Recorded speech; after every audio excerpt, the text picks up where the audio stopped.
ॐ नमोऽस्तु रामाय सलक्ष्मणाय देव्यै च तस्यै जनकात्मजायै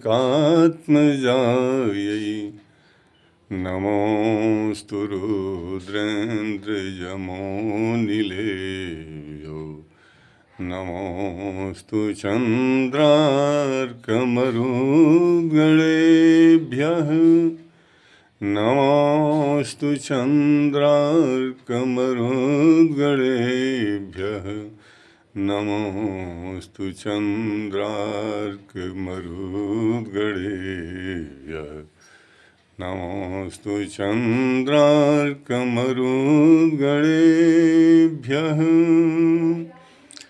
प्रेम सहित वंदन करूं महावीर हनुमान मंडप बीच पधारिए कछुक दीजिए ज्ञान।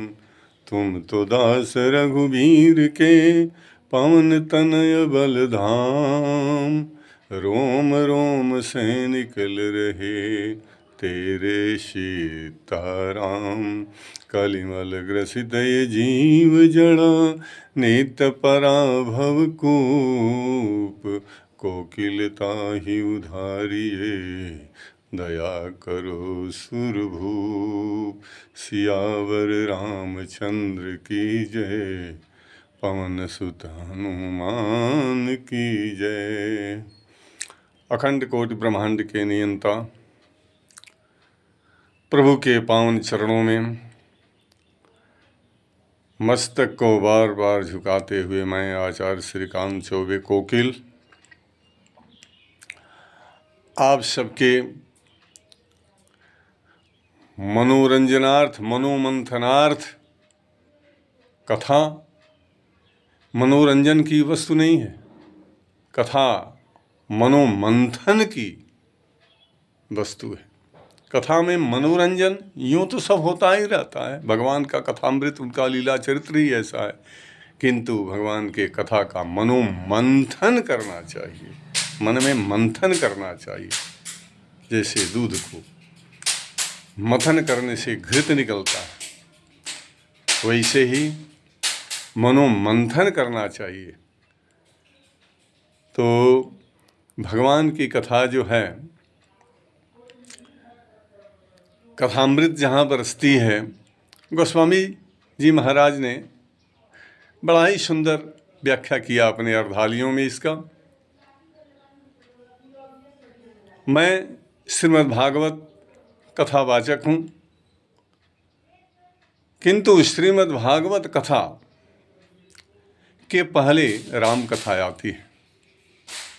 भगवान का कृष्णावतार से पहले रामावतार हुआ है, इसलिए रामावतार की कथा आती है। श्रीमद् भागवत महापुराण में भी दशम स्कंद से भगवान श्री कृष्ण का लीला प्राकट्य के साथ कथा प्रारंभ होती है। तो भागवत के दशम स्कंध के पूर्व नवम स्कंद पूरी श्री राम कथा ही है। प्रभु राघवेंद्र सरकार की कथा, किशोरी जी की कथा। तो आइए श्रीमद् भागवत कथा के पहले राम कथा का वर्णन कर लिया जाए। राम कथा क्या है? गोस्वामी जी महाराज कहते हैं, राम कथा सुन दर करतारी।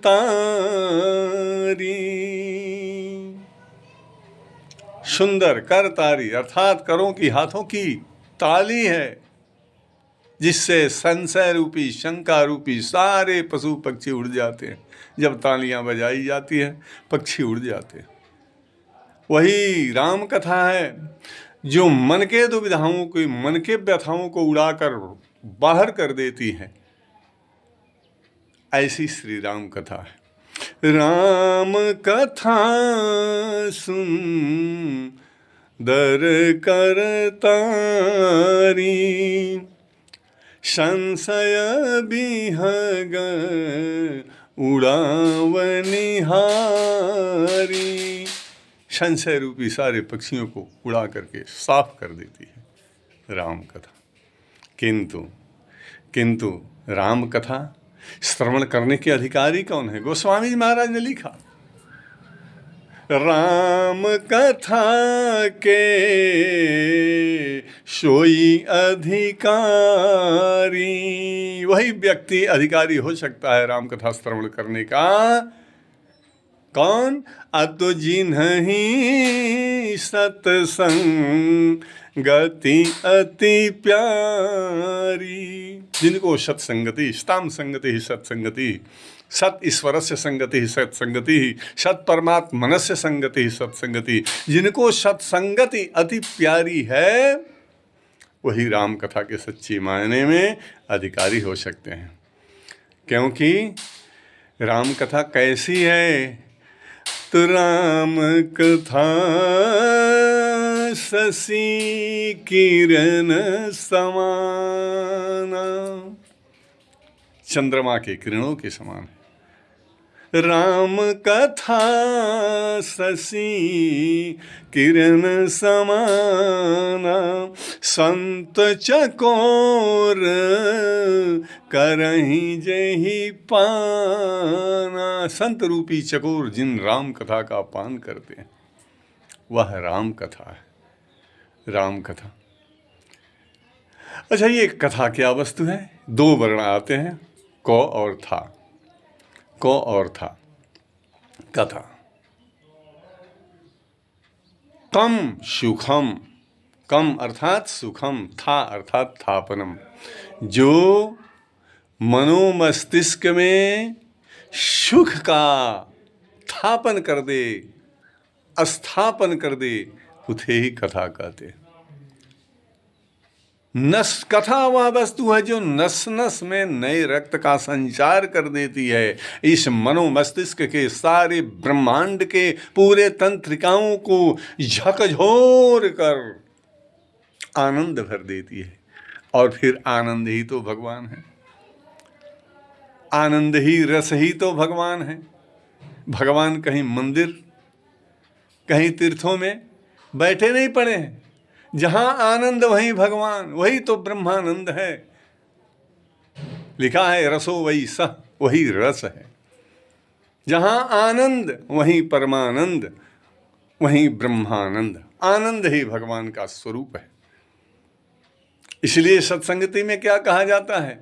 जिसके जीवन में मिला सत्संग है, जिसके जीवन में मिला सत्संग है, उसको हर घड़ी आनंद ही आनंद है। जिसके जीवन में मिला सत्संग है, उसको हर घड़ी आनंद ही आनंद है। जिसको ये ना मिला अर्थात सत्संग, जिसको ये ना मिला उसको कुछ ना मिला। उसके मुरझाए जीवन का फूल ना खिला, उसके मुरझाए जीवन का फूल ना खिला। इससे जीवन बन जाता निर्द्वंद्व है, उसको हर घड़ी आनंद ही आनंद है। जिसके जीवन में मिला सत्संग है, उसको हर घड़ी आनंद ही आनंद है, उसको हर घड़ी आनंद ही आनंद है। जिसको सत्संग नहीं मिला संसार में कुछ नहीं मिला, क्योंकि सत्संग में ही तो भगवान की कथा श्रवण करने को मिलती है। और भगवान की कथा ही है जो जीवन के सारे व्यथाओं को, सारे कष्टों को हर कर दूर फेंक देती है। उसको हर घड़ी आनंद ही आनंद है। जिसको ये मिल गया उसको सब मिल गया, जिसको ये मिल गया उसको सब मिल गया। उसके मुरझाए जीवन का फूल खिल गया, उसके मुरझाए जीवन का फूल खिल गया।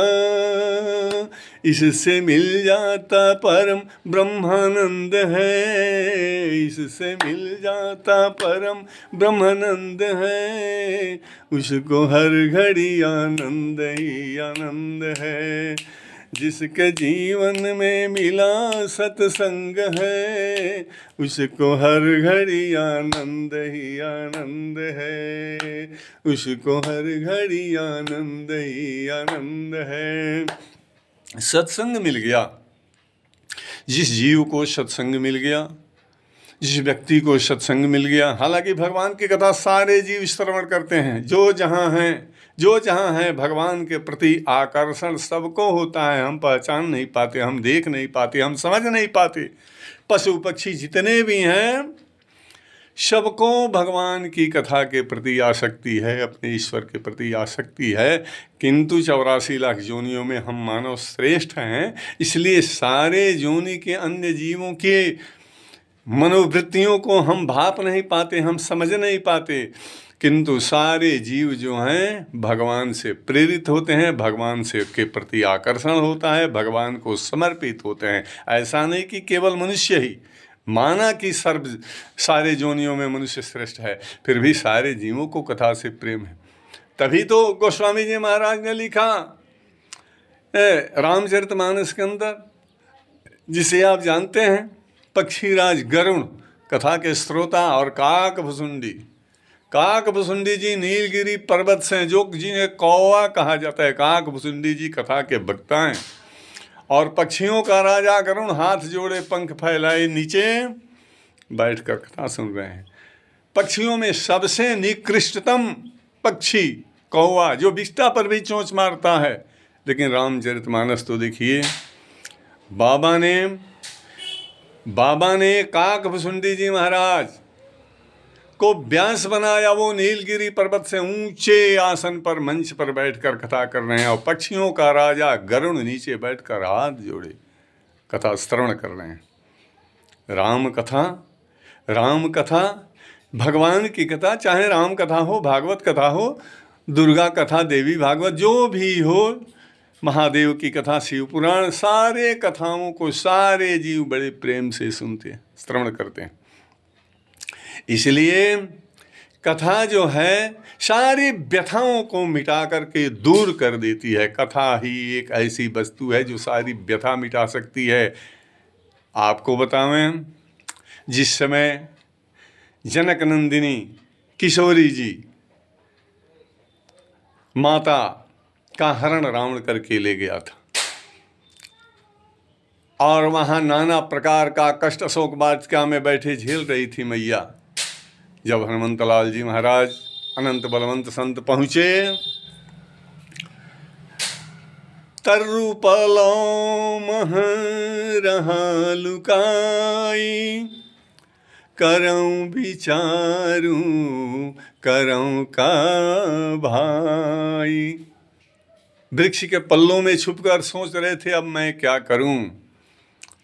लेकिन माता तो चीता सजाने के लिए त्रिजटा को प्रेरित कर रही थी। माता आन काठ रच चिता बनाई, मातु अनल पुन देहु लगाई, सत्य करहु मम प्रीत सयान, सुनई को श्रवण सूल समबानी। कौन ये कष्ट सहेगा, कौन ये उल्टी वाणी श्रवण करके जिंदा रहेगा। माता चिता सजाकर और मुझे जल जाने दे।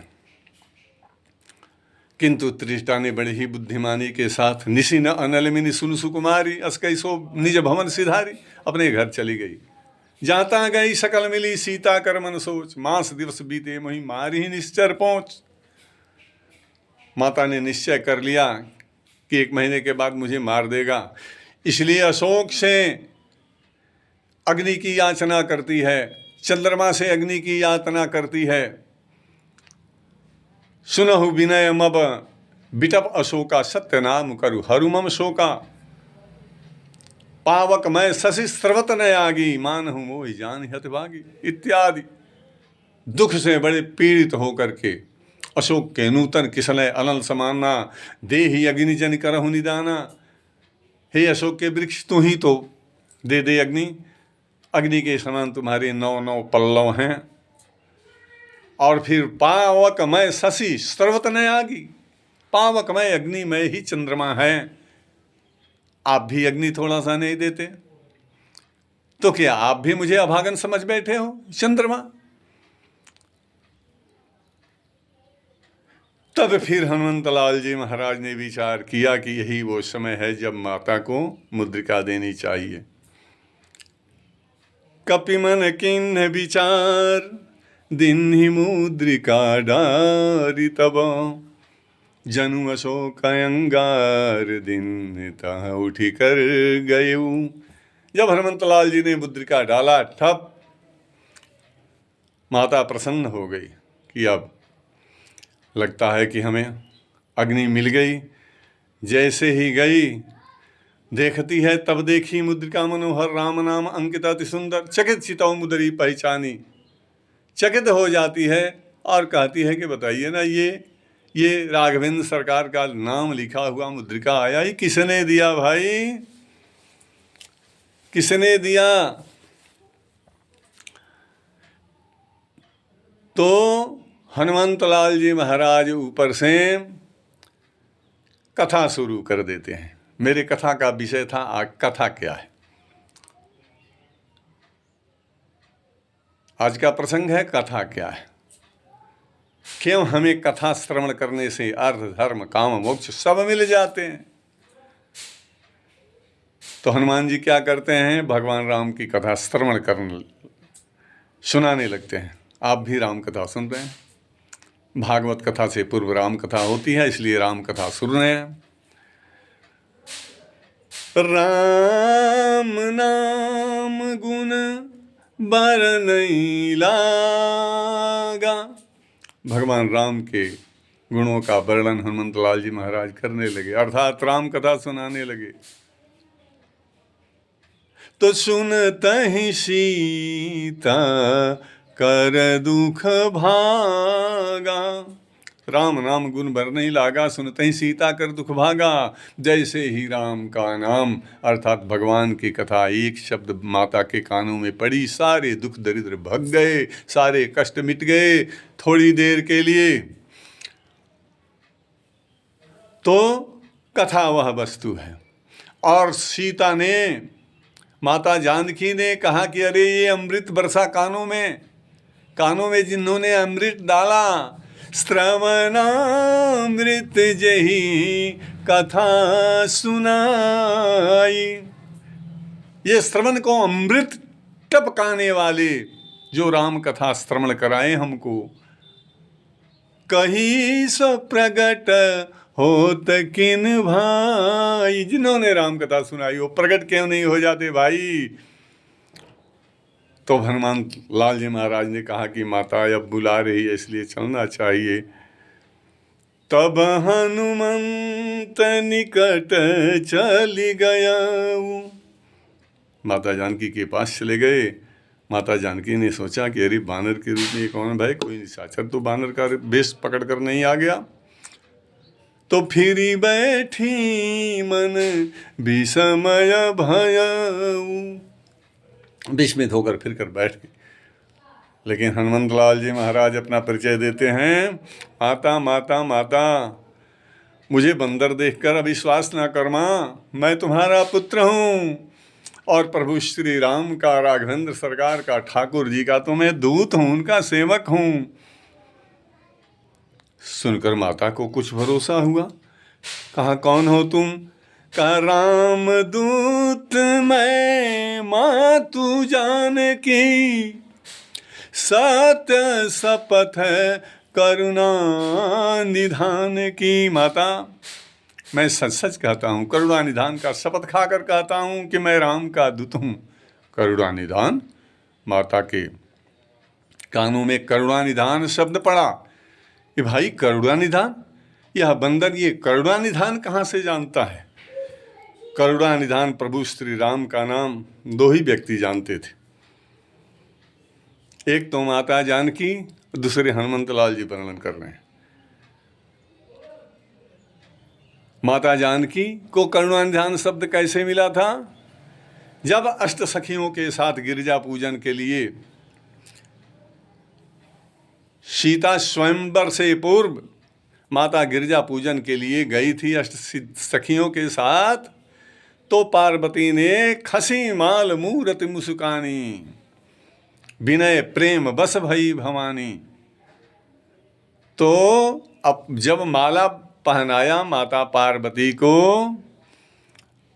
और कहा कि माँ तू तो सबके अंतरात्मा की बात जानती हो माँ, मैं तुमसे क्या कहूँ, तुम तो जानती हो श्याम सलोने सांवरे सरकार, राघवेंद्र सरकार, ठाकुर जी प्रभु श्री राम को पति रूप में पाना चाहती हूँ, लेकिन कैसे प्रकट करूँ माँ, तुम तो सबके अंदर की भीतर की बात जानती हो।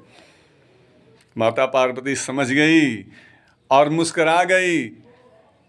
माला जो था गले का खिसक गया। माला खिसकना मूर्ति से ये तो अशुभ संकेत होता है, तो फिर शुभ कैसे? माता ने माला को खिसका दिया, जैसे वो सीता के गले में पहनाना चाहती हो और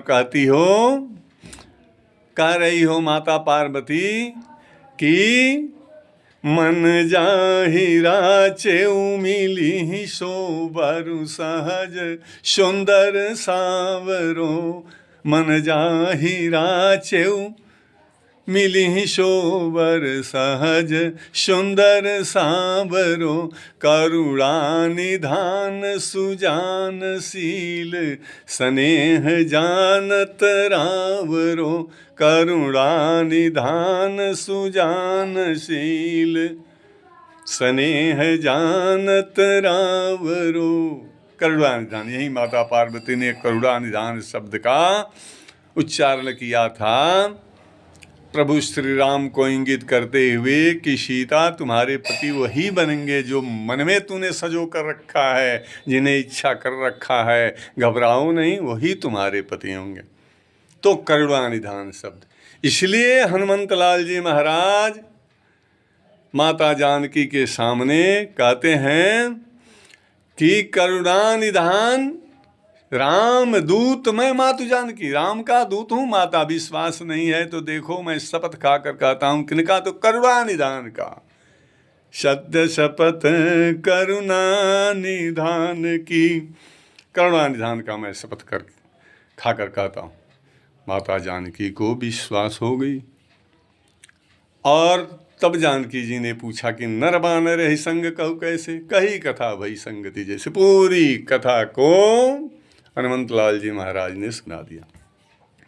ठीक है, सुंदरकांड की कथा में बाद में विस्तृत चर्चा करूंगा। अभी बात चल रही कि कथा क्या है। कथा क्या है?